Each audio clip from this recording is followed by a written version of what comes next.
Now it's time for Reflections with Jim Furlong. It still seems slightly unreal. That's the whole thing about news, really. You get lost in the lens, as the expression goes. You watch all kinds of horrible things unfold, and it tends to take on an unreal quality. That is a good thing and a bad thing, all at the same time. It is a good thing only in as much as it allows you to carry on with what you do, your job. When two planes smashed into the World Trade Center in New York, the world of news did not stop. People watched the screens, but even as they watched, they were planning their news day, seeking local angles on what was already a horrible story.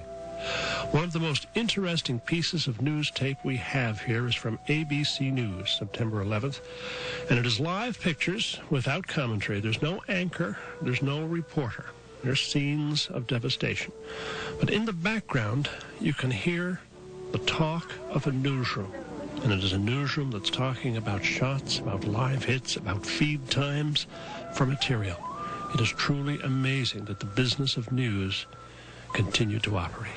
The downside of that, of course, the downside of getting lost in the lens is that people in the news business tend to sublimate their real emotions sometimes. And there is a price to be paid for that. All of that notwithstanding, the United States is not even close to being healed. The World Trade Center disaster did, in a way, pull Americans together. But again, that is either a good or a bad thing, depending on your point of view. There is a tendency, perhaps, for the Americans to see themselves in a role now where there is the United States and everyone else in the world. And that may not be healthy. And if there is any consolation, it is that September 11th was not the beginning of an ongoing terror uprising. The Americans and the world have reacted well in terms of security.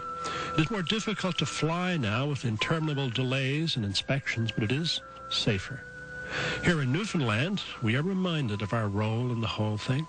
There'll be ceremonies again this year to mark the contribution of towns like Gander or Lewisport or Corner Brook or St. John's towards making the lives of stranded travelers better.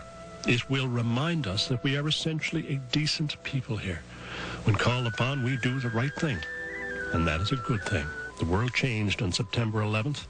It became a very different place, perhaps a more unsettled place, certainly harder to find peace.